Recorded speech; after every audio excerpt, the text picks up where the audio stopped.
Hello friends, ये हमारा किरण प्रकाशन का 16वां प्रैक्टिस सेट है। इसके पहले हम लोगों ने 15 प्रैक्टिस सेट को डिस्कस कर लिया था।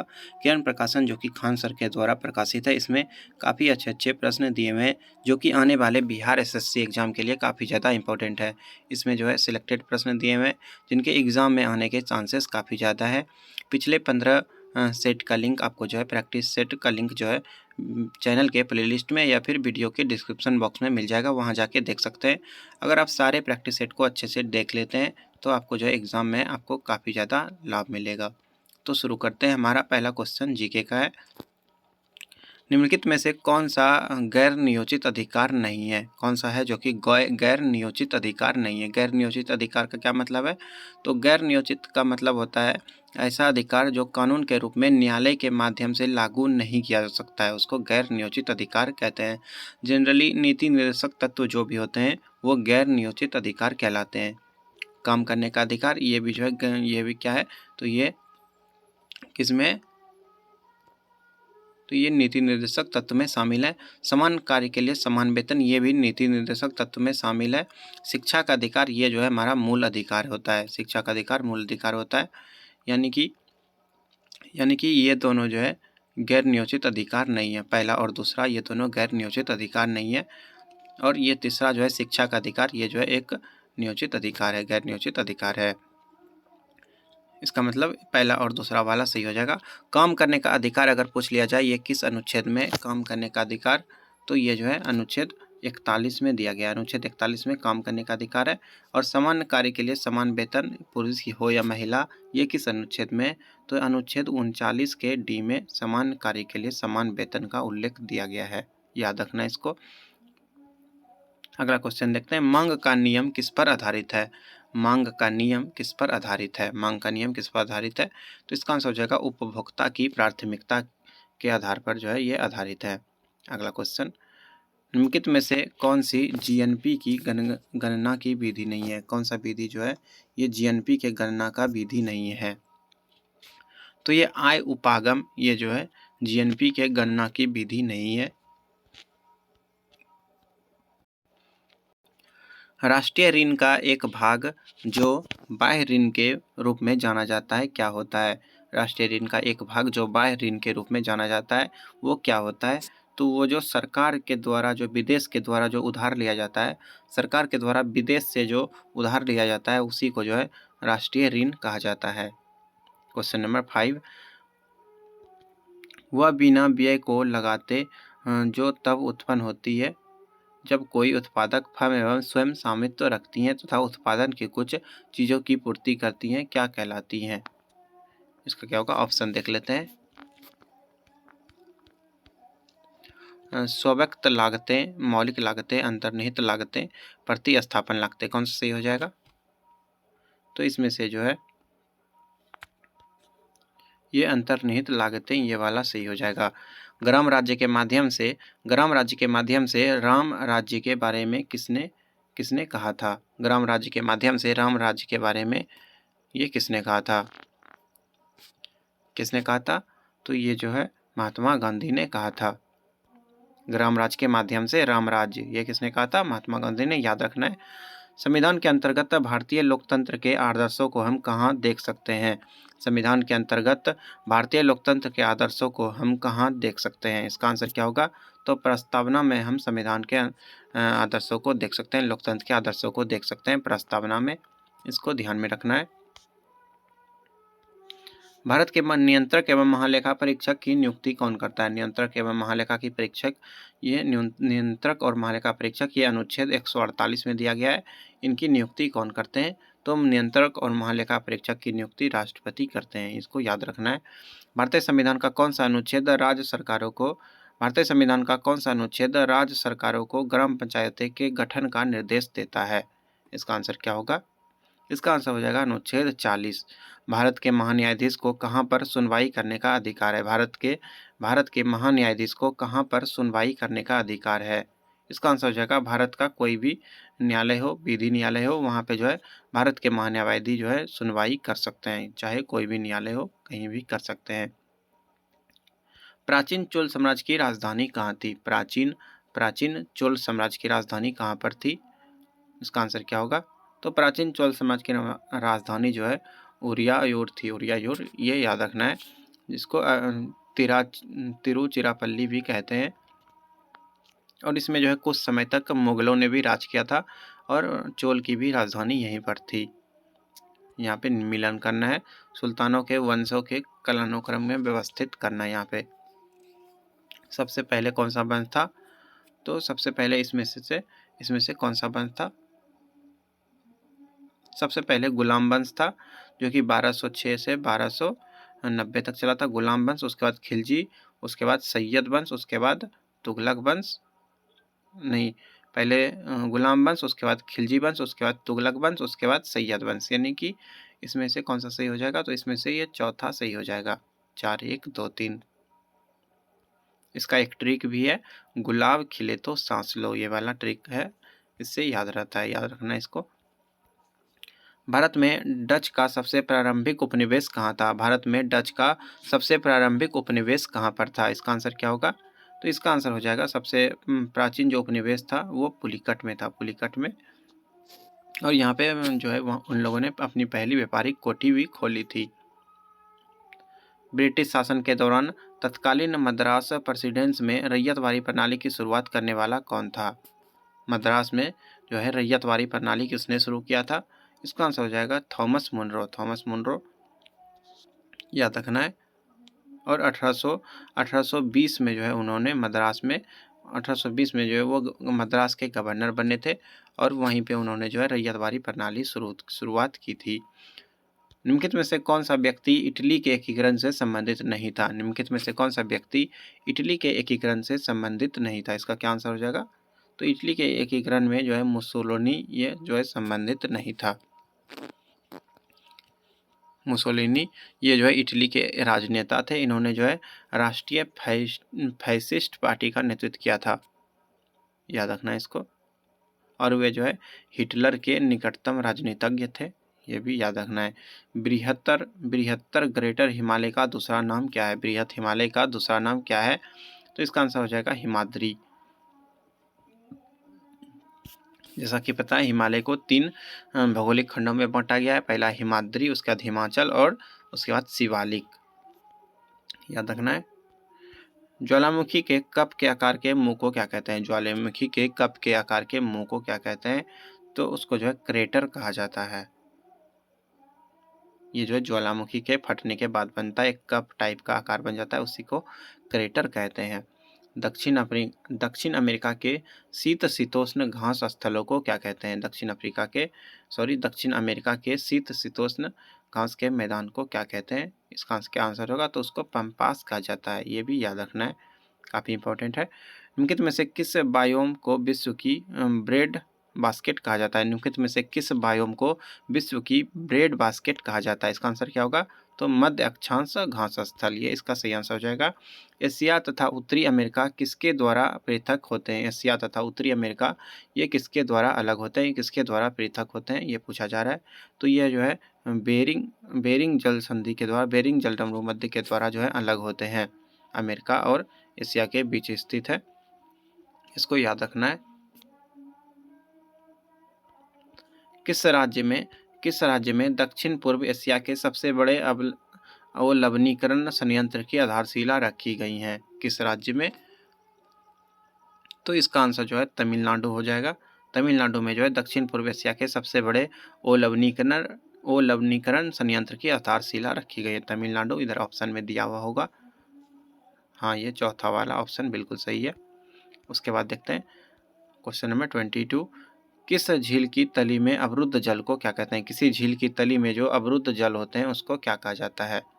किसी झील की तली में अवरुद्ध जल को क्या कहते हैं? उसको कहते हैं अधसर कहा जाता है, ये भी याद रखना है। वहाँ पे जो है स्थिर और ठंडा पानी पाया जाता है, झील के तली में जो है स्थिर और ठंडा पानी पाया जाता है, उसी को अधसर कहते हैं। दक्षिण भारत के निम्नलिखित राजनेताओं में से कौन ऐसा है जिसने फिल्मों में अभिनय नहीं किया, यानी कि फिल्म वगैरह में जो है उन्होंने कार्य नहीं किया था? कौन से राजनेता हैं? तो इनका आंसर हो जाएगा सी एन अन्नादुराई। ये जो है तमिलनाडु के एक लोकप्रिय नेता है, इन्होंने फिल्मों में कोई काम नहीं किया है, याद रखना। ये तो नेता हैं, फिल्मों में कैसे जाएंगे। और स्वतंत्रता संग्राम वगैरह में भी जो है इनका कोई भूमिका नहीं है। निम्नलिखित में से कौन सा दिवस ऐसा है जो हर वर्ष किसी निश्चित तिथि पर नहीं मनाया जाता है? कौन सा दिवस ऐसा है जिसका कि तिथि निश्चित नहीं है? विश्व पर्यावरण दिवस, ये तो 5 जून को मनाया जाता है। अंतर्राष्ट्रीय महिला दिवस, ये तो 8 मार्च को मनाया जाता है, ये तो फिक्स है कि 8 मार्च को मनाना ही है। अंतर्राष्ट्रीय मित्रता दिवस, मित्रता मित्रता जिसको मैत्री दिवस भी कहते हैं, ये कब मनाते हैं? तो ये तो 30 जुलाई को मनाया जाता है, 30 जुलाई को। ये भी जो है इसका भी डेट फिक्स है। विश्व पर्यावास हैबिटेट दिवस, ये जो है फिक्स नहीं है, यानी कि चौथा ऑप्शन सही है। विश्व पर्यावास दिवस का कोई फिक्स डेट नहीं है, ये भी याद रखना है। ये जो है अक्टूबर के पहले सोमवार को मनाया जाता है। विश्व पर्यावरण दिवस जो होता है ये अक्टूबर के मंथ में जो पहला बार जो सोमवार आता है उसी दिन ये मनाया जाता है। निम्नलिखित में से कौन सी उपन्यास भारत के स्वतंत्रता सेनानियों के लिए प्रेरणा की स्रोत बनी थी? कौन सा उपन्यास भारत के स्वतंत्रता सेनानियों के लिए प्रेरणा का स्रोत बनी थी? तो आनंदमठ। आनंदमठ ये जो है एक बंगला का एक उपन्यास है और इसके लेखक कौन है? बंकिम चंद्र चट्टोपाध्याय। और स्वतंत्रता आंदोलन पर जो है इनका काफ़ी ज़्यादा प्रभाव पड़ा था। और वंदे मातरम जो है, वंदे मातरम वो भी जो है इसी से लिया गया है, आनंद मठ से ही लिया गया है। किसको? वंदे मातरम को, ये भी याद रखना है। स्वराज पार्टी के संस्थापक कौन थे? स्वराज पार्टी के संस्थापक पूछा जा रहा है, तो स्वराज पार्टी के संस्थापक जो है मोतीलाल नेहरू भी थे। इनकी मोतीलाल नेहरू, चित्तरंजन दास ने जो है स्वराज पार्टी की स्थापना की थी। मोतीलाल नेहरू तो नहीं है यहाँ पे, चित्तरंजन दास, ये सही आंसर हो जाएगा। कब स्थापना हुआ था? तो 1923 में जो है इन दोनों ने मिलकर, मोतीलाल नेहरू और चित्तरंजन दास ने मिलकर स्वराज पार्टी की स्थापना की थी। निम्नलिखित में से कौन सा स्मारक विश्व धरोहर के स्मारकों में से सबसे पहले बसा हुआ स्मारक है? इसमें से कौन सा स्मारक है जो कि विश्व धरोहर में पहले बार बसा हुआ है, यानी कि विश्व धरोहर का पहला स्थल कौन सा है? इसका आंसर हो जाएगा जैसलमेर किला। जैसलमेर किला, ये याद रखना है। कहाँ पे? ये तो राजस्थान में, याद रखना है। और इस किले में जो है, जैसलमेर किले में जो है आज भी जो है लगभग 450 फैमिली रहते हैं, यानी कि 450 परिवार अभी भी इसमें बसे हुए हैं। भारत का सबसे बड़ा सिंचाई नहर कौन सा है? भारत का सबसे बड़ा सिंचाई नहर कौन सा है? भारत का सबसे बड़ा सिंचाई नहर कौन सा होगा? तो ऊपरी गंगा नहर। ऊपरी गंगा नहर ये जो है भारत का सबसे बड़ा सिंचाई नहर है। और लगभग 1412 किलोमीटर गंगा का प्रयोग जो है नहर के रूप में इसका प्रयोग किया जाता है। खिलजी राजवंश का शासन काल कब था? खिलजी राजवंश का शासन काल कब था? खिलजी वंश जो कि गुलाम वंश के बाद आया था, खिलजी वंश, और इसका शासन काल जो है वो 1290 से 1230 तक रहा था। 1290 से 1230 तक रहा था। 1290 से 1320 तक रहा था, यहाँ कन्फ्यूजन हो गया थोड़ा। 1290 से 1320 यानी कि लगभग जो है 30 साल चला था ये दिल्ली खिलजी वंश। और इसकी स्थापना जो है जलालुद्दीन खिलजी ने की थी, याद रखना इसको, जलालुद्दीन खिलजी ने इसकी स्थापना की थी। बिहार के पटना संग्रहालय की सबसे अधिक चर्चित मूर्ति कौन सी है? बिहार के पटना संग्रहालय की सबसे अधिक चर्चित मूर्ति कौन सी है? तो इसका आंसर हो जाएगा दीदारगंज से प्राप्त याक्षिणी की मूर्ति। दीदारगंज से प्राप्त याक्षिणी की मूर्ति ये जो है पटना संग्रहालय की सबसे अधिक चर्चित मूर्ति है। दीदारगंज से प्राप्त याक्षिणी की मूर्ति कहाँ पे? ये पटना से मिला है। बिहार सरकार ने राज्य के किस शहर में अलीगढ़ मुस्लिम यूनिवर्सिटी की शाखा खोलने के लिए जमीन आवंटित किया है? बिहार सरकार ने राज्य के किस शहर में अलीगढ़ मुस्लिम यूनिवर्सिटी की शाखा खोलने के लिए जमीन आवंटित किया है? इसका आंसर हो जाएगा किशनगंज शहर में जो है अलीगढ़ मुस्लिम यूनिवर्सिटी का शाखा खोला जाएगा, इसी के लिए जमीन आवंटित किया गया है।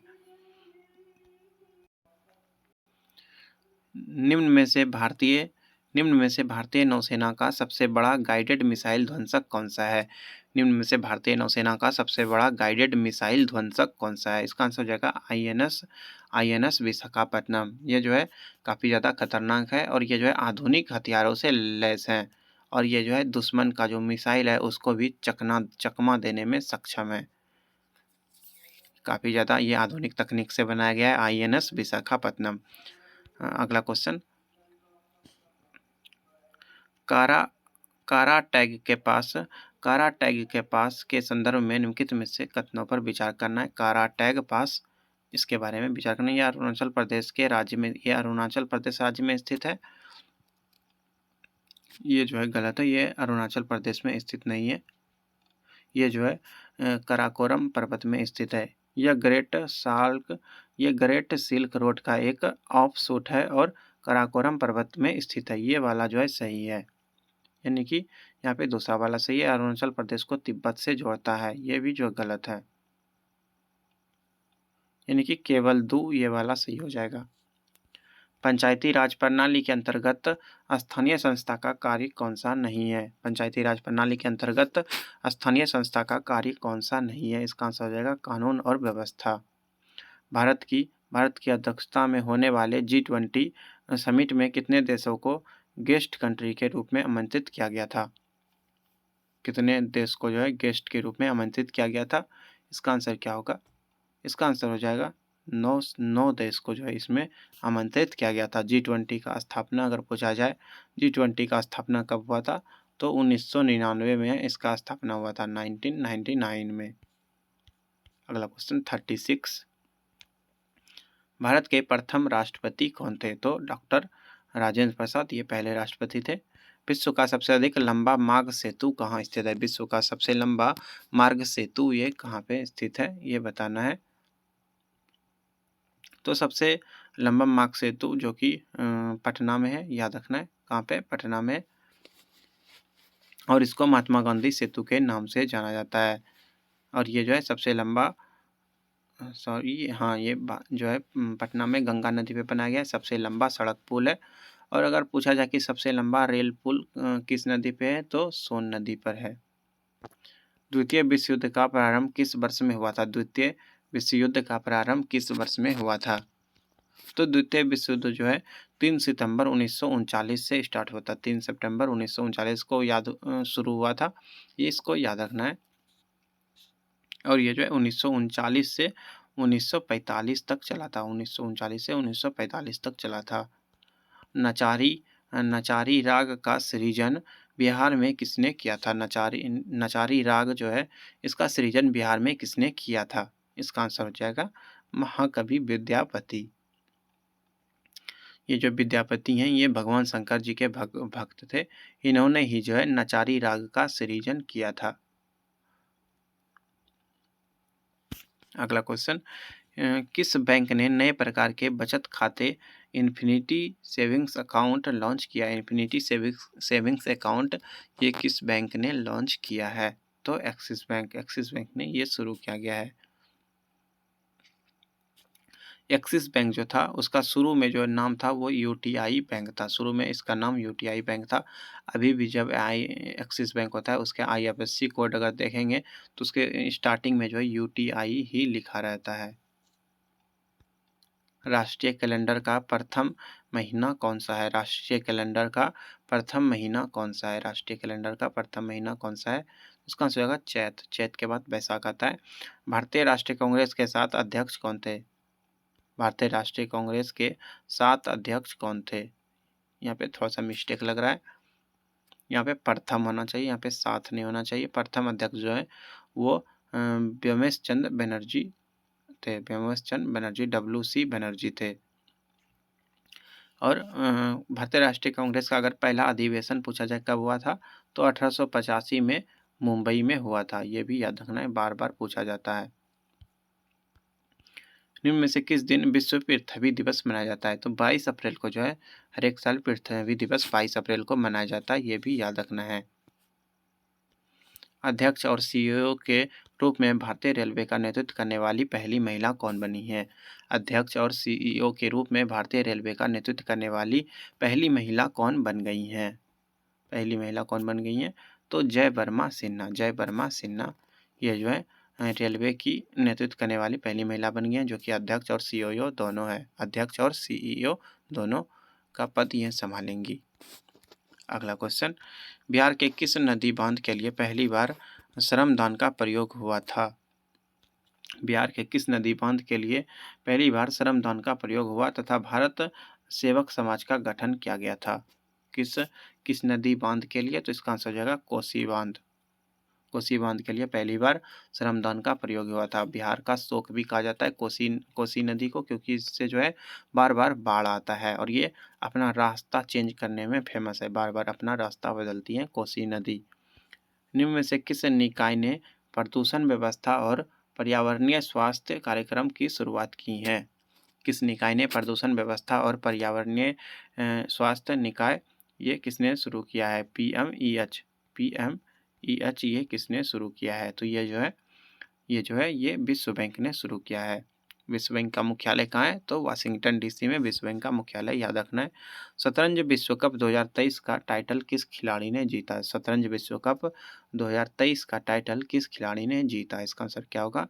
तो इसका आंसर हो जाएगा मैग्नस कार्लसन। ये जो है नॉर्वे के शतरंज खिलाड़ी हैं। इन्होंने ही जो है टाइटल इन्होंने जो है 2023 का टाइटल जीता है। शतरंज का ये अवार्ड है।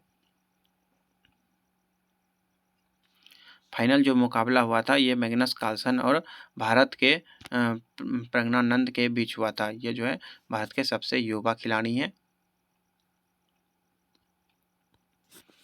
निम्नलिखित में से कौन सा स्टेडियम भारत का पहला सौर ऊर्जा से लैस खेल स्थान है? निम्नलिखित में से कौन सा स्टेडियम भारत का पहला सौर ऊर्जा से लैस स्थान है? क्या आंसर हो जाएगा? इसका आंसर हो जाएगा चिन्नास्वामी स्टेडियम बेंगलुरु। यहाँ जो है 400 किलोवाट का सौर ऊर्जा प्रणाली संयंत्र शुरू हुआ है। बिहार में रेशमी वस्त्रों का उत्पादन मुख्यतः कहाँ होता है? रेशमी वस्त्रों का उत्पादन कहाँ पे होता है? तो भागलपुर में जो है रेशमी वस्त्रों का उत्पादन मेनली रूप से होता है, इसीलिए भागलपुर को रेशम नगरी भी कहा जाता है। बांग्लादेश की संसद को क्या कहते हैं? बांग्लादेश की संसद को जातीय संसद कहा जाता है। बांग्लादेश की संसद को जातीय संसद कहा जाता है। बांग्लादेश में वर्तमान में जो है 350 सीट है। बांग्लादेश के संसद में 350 सीट है और इसमें से 50 सीट जो है वो महिला के लिए आरक्षित है बांग्लादेश में, याद रखना है। इसके बाद साइंस का प्रश्न है, किस दर्पण में प्रतिबिंब आभासी, सीधी तथा बिंदु के साइज की बनती हैं? बिंदु के साइज यानी कि एकदम छोटी बनती हैं। इसका आंसर क्या होगा? तो उत्तल दर्पण में। गतिशील विद्युत आवेश पैदा करता है। गतिशील विद्युत आवेश कौन पैदा करता है? इसका आंसर हो जाएगा चुंबकीय क्षेत्र। चुंबकीय क्षेत्र जो है गतिशील विद्युत आवेश को पैदा करता है। क्वेश्चन नंबर 53, सामान्यतः विद्युत बल्ब में भरा जाने वाला गैस कौन सा है? विद्युत बल्ब में कौन सा गैस भरा जाता है? तो नाइट्रोजन गैस विद्युत बल्ब में भरा जाता है। नाइट्रोजन एक प्रकार का निष्क्रिय गैस होता है, इसीलिए इसको भरा जाता है और ये जो है ऑक्सीजन के प्रवेश को रोकता है और उसमें जो एक प्रकाशीय तंतु होता है उसका जल्दी से ऑक्सीकरण नहीं होने देता और जंग वगैरह भी नहीं लगने देता है। नाइक्रोम का जो बना होता है वहाँ पे वायर बल्ब में उसको सेफ्टी यह देता है। प्रकाश किरण पुंज जो अत्यंत दिशिक हो क्या कहलाती है? प्रकाश किरण पुंज जो अत्यंत दिशिक हो उसको क्या कहते हैं? तो उसको जो है लेजर कहा जाता है। लेजर का फुल फॉर्म क्या होता है? तो light amplification by stimulated emission of radiation, इसका फुल फॉर्म होता है। ये भी याद रखना है।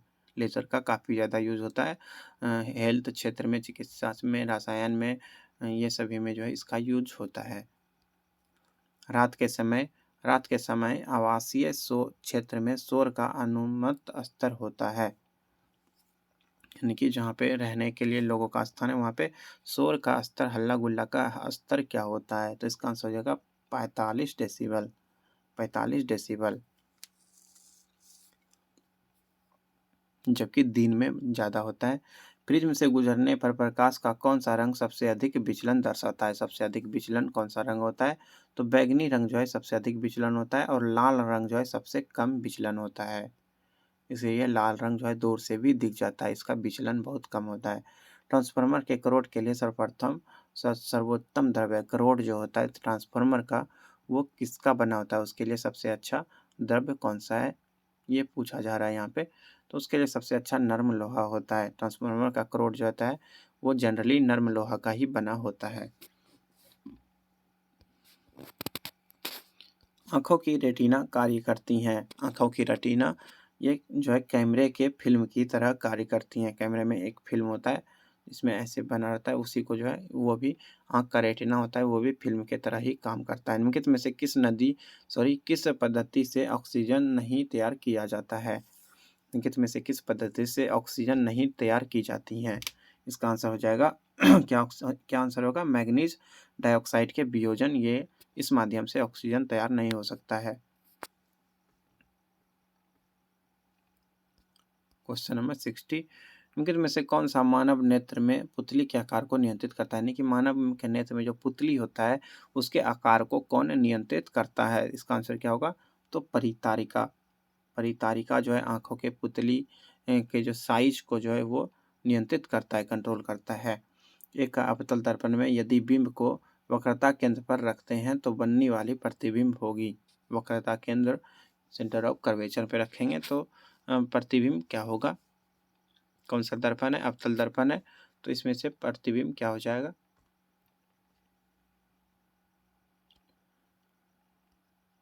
प्रतिबिंब जो है फोकस और वक्रता केंद्र के बीच में बनेगा और वक्रता केंद्र पर स्थित होगा। सोडियम सोडियम थायोसल्फेट का उपयोग फोटोग्राफी में किस कारण से होता है?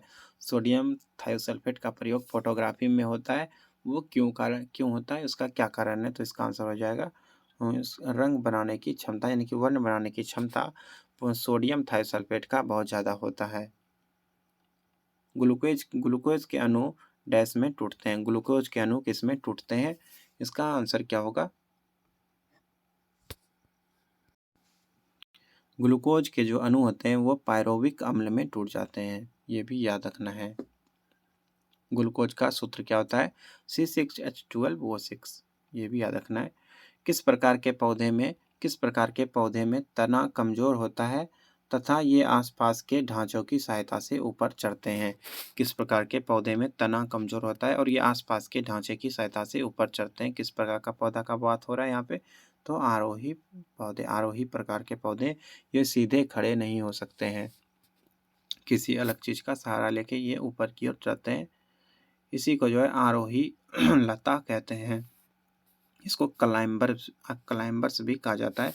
किस प्रकार के पौधे बहुत ऊंचे होते हैं तथा इनके तने सदृढ़ एवं गहरे भूरे होते हैं? इसका आंसर होगा, उसको जो है वृक्ष कहा जाता है। निम्नलिखित में से किसे एक गतिशील सजीव इकाई कहा जाता है? निम्नलिखित में से किसे एक गतिशील सजीव इकाई कहा जाता है? इसका आंसर क्या होगा? तो इसका आंसर हो जाएगा वन। वन जो है सजीव इकाई को कहा जाता है। साग सब्जी और फल हमारे आहार का हिस्सा होना चाहिए क्योंकि ये किसे बढ़ाते हैं? साग सब्जी और फल ये जो है किसको बढ़ाते हैं? तो इसका आंसर हो जाएगा, ये जो है कमानो कुशन को बढ़ाते हैं। यानी कि भोजन जो पाचन होता है उसमें क्रमकुंचन बढ़ाते हैं और भोजन पचने में आसानी होता है। दूध में कौन सा प्रोटीन शर्करा युग्म होता है? दूध जो होता है उसमें कौन सा प्रोटीन शर्करा, यानी कि प्रोटीन कौन सा होता है और शर्करा कौन सा होता है, ये बताना है। तो दूध में जो है केसिन प्रोटीन होता है और लैक्टोज शर्करा होता है। मलेरिया मादा एनोफिलिस से फैलता है, इसकी खोज किसने की थी? मादा एनोफिलिस की खोज किसने की थी? तो इसका आंसर हो जाएगा रोनाल्ड रॉस। यहाँ जो लुई पास्चर दिया हुआ है, इसने जो है रेबीज का टीका का खोज किया था। एडवर्ड जेनर ने चेचक के टीका का खोज किया था। ये सभी को याद करना है। रॉबर्ट कोच ने जो है टीबी रोगाणु की खोज की थी। रॉबर्ट कोच ने टीबी का जो रोगाणु होता है उसका खोज किया था। बीसीजी टीका कितनी उम्र में लगाया जाता है? बीसीजी टीका ये कितनी उम्र में लगाया जाता है? तो ये जो है बच्चे के जन्म के 15 दिन के अंदर लगाया जाता है बीसीजी का टीका, यानी कि ये चौथा ऑप्शन सही हो जाएगा। प्लेग किससे फैलता है? तो प्लेग जो है ये जीवाणु के कारण होता है। प्लेग जीवाणु के कारण होता है और ये जो है इंटेबैक्टीरियल एर्सिनिया पेटिस द्वारा फैलता है, ये भी याद रखना है। निम्न में से कौन से ग्रह के चारों ओर घूमने वाले उपग्रह नहीं है? निम्न में से कौन से ग्रहों के चारों ओर घूमने वाले उपग्रह नहीं है? इसका आंसर हो जाएगा बुध और शुक्र। बुध और शुक्र ये जो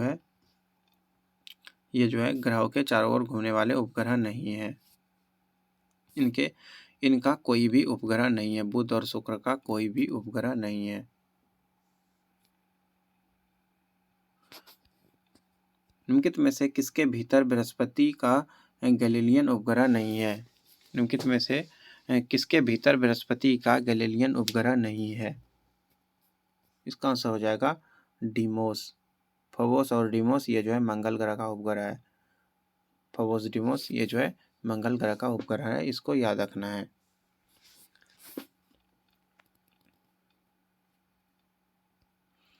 भारतीय परमाणु विज्ञान का जनक किसे कहा जाता है? भारतीय परमाणु विज्ञान का जनक किनको कहा जाता है? तो होमी जहांगीर भाभा, इनको परमाणु विज्ञान का जनक कहा जाता है, इसको भी याद रखना है। अगला क्वेश्चन, GUI का संक्षिप्त रूप है। GUI इसका ये किसका संक्षिप्त रूप है? इसका फुल फॉर्म पूछा जा रहा है, तो इसका फुल फॉर्म होता है graphical user interface. Graphical user interface. इसके बाद जो है मैथ्स का प्रश्न दिया हुआ है। अभी हम लोग मैथ्स के प्रश्नों को डिस्कस नहीं करेंगे, अभी हम लोग बस जो है GK GS के प्रश्नों को ही देखेंगे। और अगले वीडियो में यानी कि मैथ्स का हम लोग अलग से वीडियोस बनाएंगे और उसको अपलोड करेंगे। तब तक के लिए आप जो है मैथ GK GS पे ही ध्यान दीजिए। पिछले वीडियोस का लिंक आपको जो है चैनल के प्लेलिस्ट में मिल जाएगा, वहाँ जाके देख सकते हैं। सारे क्वेश्चनों को जो है अच्छे से देख लें, बार बार प्रैक्टिस सेट को सॉल्व करते रहें, इससे एग्ज़ाम में आपको काफ़ी ज़्यादा हेल्प मिलेगा। धन्यवाद। मिलते हैं अगले प्रैक्टिस सेट में, यानी कि प्रैक्टिस सेट नंबर 17 में मिलते हैं। धन्यवाद।